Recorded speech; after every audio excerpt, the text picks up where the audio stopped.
This to me is the stereotypical Maine, Canada experience. Just walking past vacant lots and old warehouses in the middle of flat, rainy forest, which is just endless pines.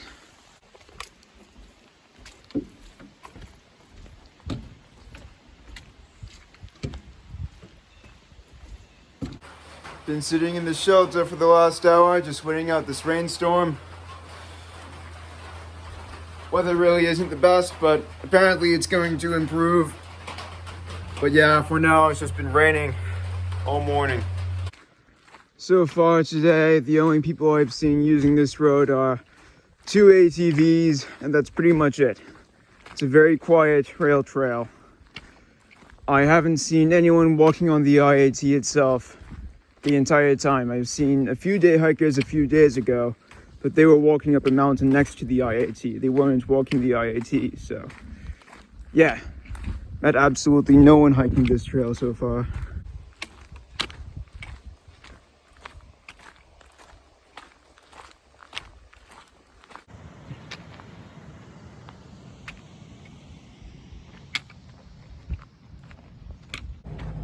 So this is Mars Hill. It's pretty typical of the towns I've seen in northern Maine. It's kind of, it looks like a has-been. There's a lot of empty warehouses which are kind of slowly falling apart. But apparently there's a few stores where I can get my water stocked up and go to the bathroom. So that's nice. And then it's up the hill for bed. You know, I was kind of unfair to it initially. It's actually a pretty nice town. So I mentioned I was at Mars Hill. This is the hill in question. Apparently there's a shelter on top, so I'm gonna try and get there pretty fast.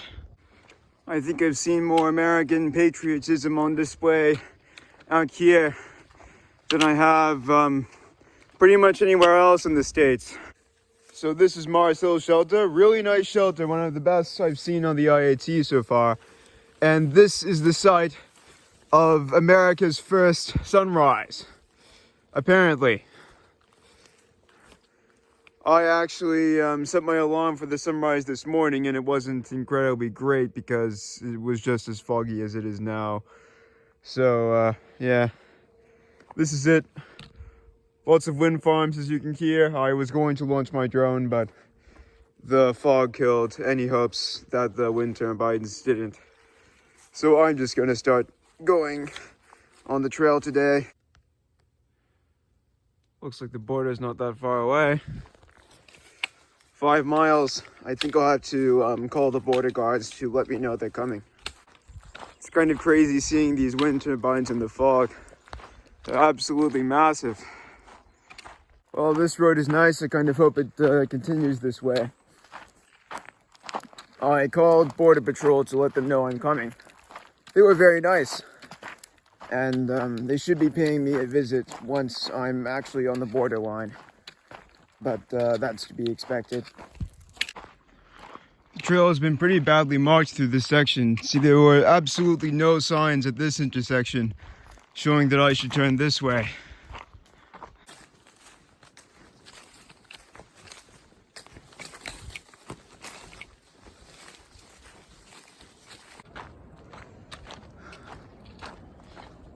Back into the forest on an even bigger and sketchier track than last time.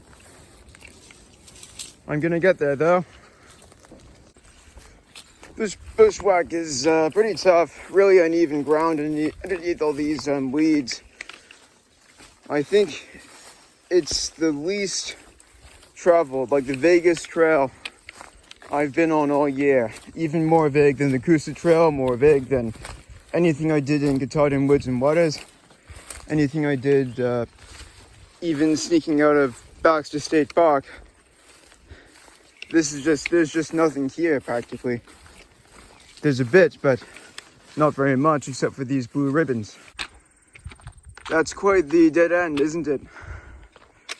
So I'm gonna have to stop and take out my passport.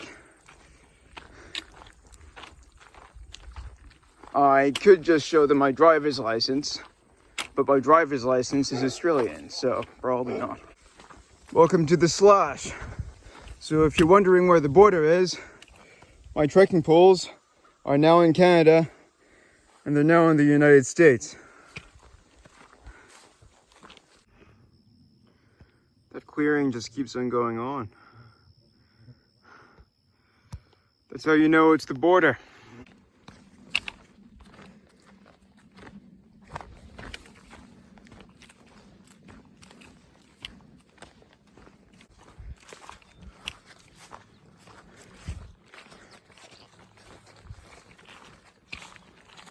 Well, the border's getting real now. Walking straight between these two border stations, it feels kind of weird. It's kind of bizarre. It's like I really am not in either country.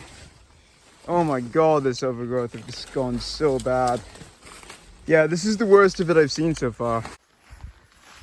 There's proof I'm in Canada right now before even legally crossing the border. So the slash has actually been really easy so far. Apart from this one little boggy section just past the official border crossing, it's been like really straightforward. It's been mowed. There's been some overgrown ATV tracks, but I'm pretty used to them. They don't really slow me down very much anymore. And it's a good day. So that border patrol car is in the United States, which means I'm in Canada. Not really too sure that I'm meant to be here. So I think I might just bushwhack back. Haven't seen any officers and that car was empty, but they'll probably come knocking at some point. Literally as soon as I ended that last video, border guard came over the hill, but he couldn't have been nicer. He was in pretty good spirits, and he didn't even ask for identity or anything like that. He just wished me a good day and asked if I have everything I needed, that kind of stuff. Border guard said I was making good time, so they're clearly tracking me to some degree. And I have passed by a few cameras. I passed by some cameras as I was starting to walk this section, so I'm not too surprised. The trail is bypassing this beaver pond on the border by using all these blue ribbons. But the trail itself is pretty imaginary. Not really making fast time. It's kind of fun though. So the border has slowly degenerated and now it's at its worst yet. But at least hiking is still somewhat straightforward. In the middle of a very deep bog right now. Just all these huge mud pits I have to watch out for, which I'm kind of very vaguely floating on the surface of. I think I can get by on the edges, but it's quite something. That last stretch just back there behind the monument that I just finished, that was horrible. My legs are all cut up now. That sucked. Alright, so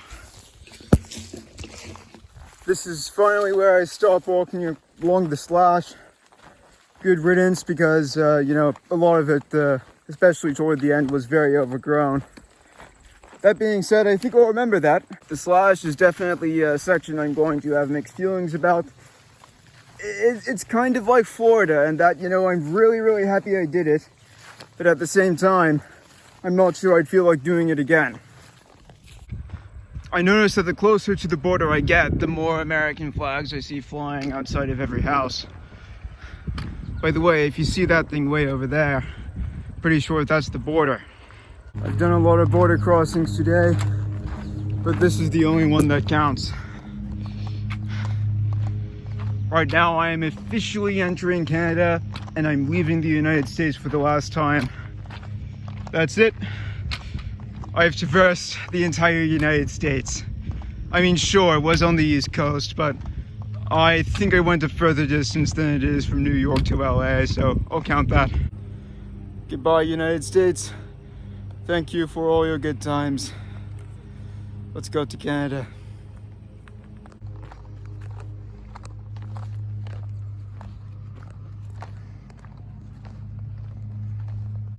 The guy at Border Patrol was pretty professional.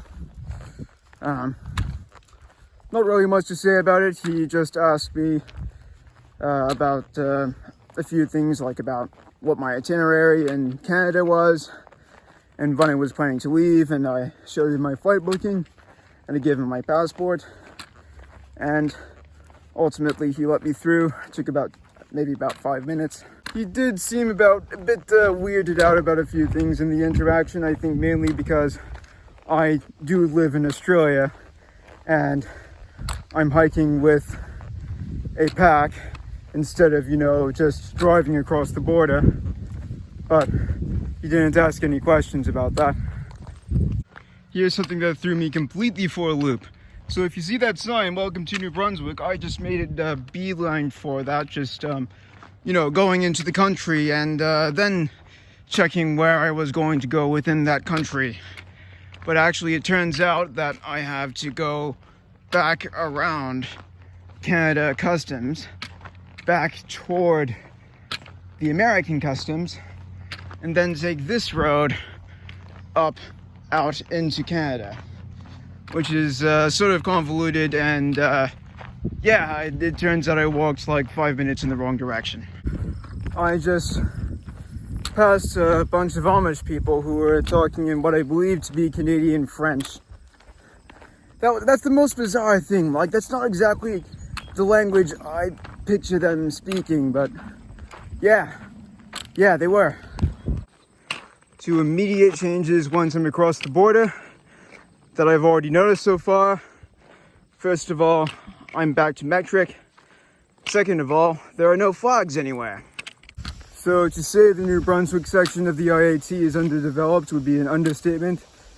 I have only seen one blaze since going into New Brunswick. None others, despite a few twists and turns.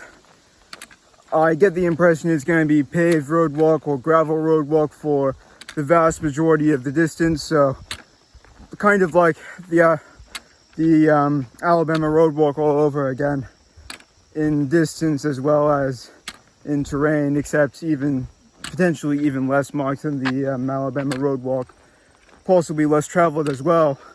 I had to look through the comments. There are no comments on my app through this section this year. There were comments last year, but they were basically just made by 2 people. So, I mean, thank you Sparkles and thank you Rabbit for making those comments, because they're going to be very helpful. But yeah, it's a very vague section and possibly the least traveled I have started yet. The inherent problem with this section is that there's just no reason to do it. Like, anyone doing the IAT for scenery would just be doing the Quebec section, because that is the section that everyone likes, that everyone talks about. No reason to do those roadwalks. And then people doing extensions of the AT, for instance, they're often going to stay in the United States. So like, they'll say, hey, I can just keep on walking, let's go to the border. And then, they haven't brought their passports, so they're just going to turn around and go back. Or, stop there and get a ride out of there back to their homes. They're not going to bother going into Canada. They're not going to bother doing New Brunswick. So it's just really the crazy people, right? It's the people doing the entire Eastern Continental Trail who are doing this. No one else. Which means that it feels very, very distinctively empty. No one does this. I just came across a rail trail, which was a pretty big surprise. So I've been following this for a good long time. It seems like I'll be following this for the next few hours of walking. I might only walk for another hour or so before I turn in for bed.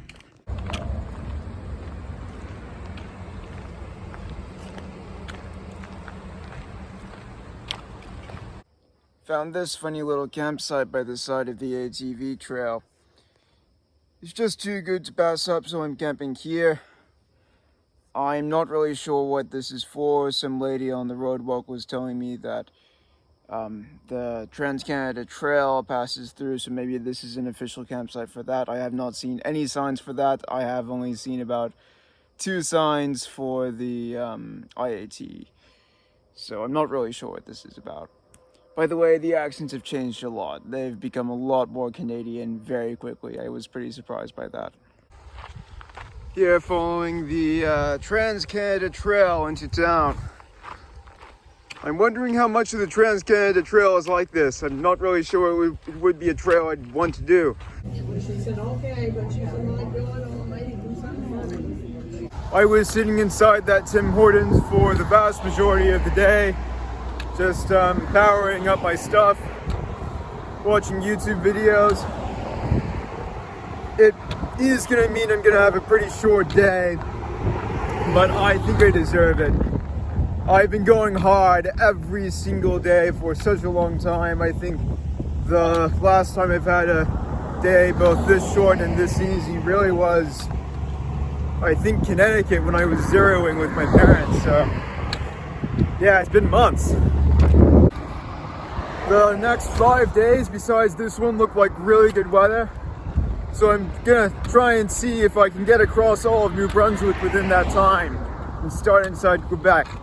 That's a really ambitious goal. That's gonna mean doing about 280 kilometers in 5 days, but I think I'm up for it now that I've rested today. Gonna keep doing this until I feel tired. I've done about 10 kilometers today. I'm gonna just probably try and do another 10.